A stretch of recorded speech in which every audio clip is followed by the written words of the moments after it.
నమస్తే.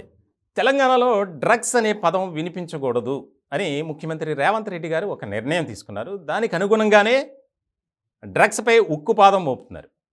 తాజాగా ఒక్కరు కాదు, రోజుకి ఇద్దరు ముగ్గురు అరెస్ట్ అవుతున్నారు. ఎక్కడో చోట డ్రగ్స్ రవాణా చేస్తూ, డ్రగ్స్ వినియోగిస్తూ ఇట్లా. తాజాగా ఆంధ్రప్రదేశ్‌కి చెందినటువంటి ఇద్దరు పోలీసులు కూడా బాచుపల్లిలో దొరికారు. ఇటువంటి తరుణంలో ఇక్కడ చాలా కీలకంగా మారినటువంటి అంశంగా చూడాలి. తాజాగా అసలే వీకెండ్ వచ్చిందంటే యువత ఏ విధమైనటువంటి ఎంజాయ్మెంట్ చేస్తుందో ప్రత్యేకంగా చెప్పక్కర్లా.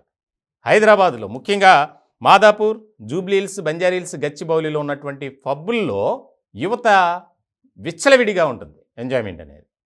ముఖ్యంగా సాఫ్ట్వేర్ సెక్షన్ ఎక్కువగా ఉండే ప్రాంతం కాబట్టి వారి అభిరుచుల మేరకు పబ్బులకు వెళ్తుంటారు, ఎంజాయ్ చేస్తూ ఉంటారు. ఇట్లాంటి క్రమంలో కొంతమంది అలాంటి వారిని టార్గెట్గా చేసుకొని డ్రగ్స్ యథేచ్ఛగా రవాణా చేస్తున్నారు. వారి వద్ద నుంచి డబ్బులు లాగటం, డ్రగ్స్ ఇవ్వటం, చాలా అధిక మొత్తంలో ఈ డ్రగ్స్ అమ్మకాలు అనేది జరిగిపోతున్నాయి.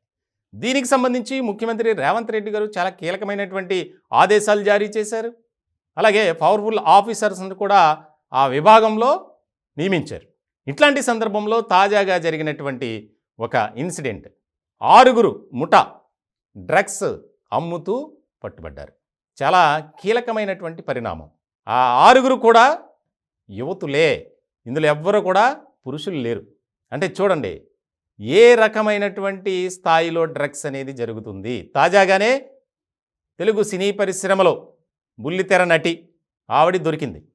అగ్ర యువ హీరో ప్రియమణి, అంటే ప్రియురాలు.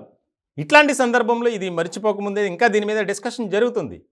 విచారిస్తున్నారు పోలీసులు. ఈమె వెనక ఎవరున్నారు, తెలుగు సినీ పరిశ్రమలో డ్రగ్స్ సరఫరా జరుగుతుంది ఈమె ద్వారా అని ఒక నిర్ధారణకు వచ్చినటువంటి పోలీసులు కానీ అధికారులు కానీ దాన్ని విచారిస్తున్నటువంటి క్రమంలో ముందుగా అందినటువంటి సమాచారం మేరకు కొన్ని పబ్స్ దగ్గర మఫ్టీలో పోలీసులు ఉన్నారు.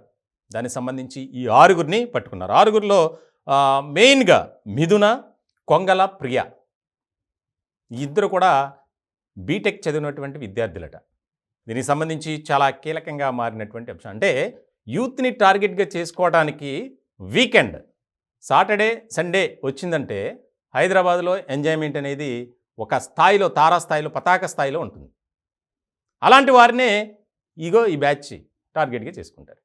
చాక్లెట్ల రూపంలో కూడా అమ్మేస్తున్నారు గంజాయి కానీ ఇతర మత్తు పదార్థాలు. వీరి వద్ద నుంచి చాలా కోట్లాది రూపాయలు విలువైనటువంటి డ్రగ్స్ని స్వాధీనం చేసుకున్నారు అధికారులు. వీరి వెనుక ఎవరున్నారు, అసలు ఎక్కడి నుంచి, ముఖ్యంగా ఇంకొక ఇంపార్టెంట్ విషయం, బెంగళూరు, అలాగే ముంబై, గోవా తదితర ప్రాంతాల నుంచి వీరికి అసలు ఎలా సప్లై అవుతుంది, ఎవరు తీసుకొస్తున్నారు, వీళ్ళే వెళ్ళి తెచ్చుకుంటున్నారా, వేరే వాళ్ళు తీసుకొస్తున్నారా అనే దాని మీద కూడా విచారణ చేస్తున్నారు. దీనికి సంబంధించి చాలా పెద్ద నెట్వర్క్ ఉందని తాజాగా పోలీసులకి దొరికినటువంటి ఎవరైతే యువ హీరో లవర్ ఉందో వారికి ఈ అమ్మాయికి ఎలాంటి సంబంధం ఉంది అనేది కూడా ఇక్కడ కీలకంగా మారినటువంటి అంశంగా మనం చూడాలి. మొత్తానికి తాజాగా 6 దొరికారు. 6 కూడా ఉన్నత కుటుంబానికి సంబంధించిన వారట. ఇంకా వివరాలు పోలీసులు పూర్తి స్థాయిలో ఇవ్వాల.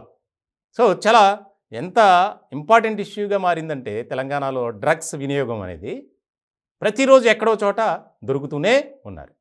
ఒక్కరు కాదు, ఇందులో పోలీసులు, స్టూడెంట్స్, ఆఫీసర్స్ అందరూ ఇన్వాల్వ్ అయి ఉంటున్నారు.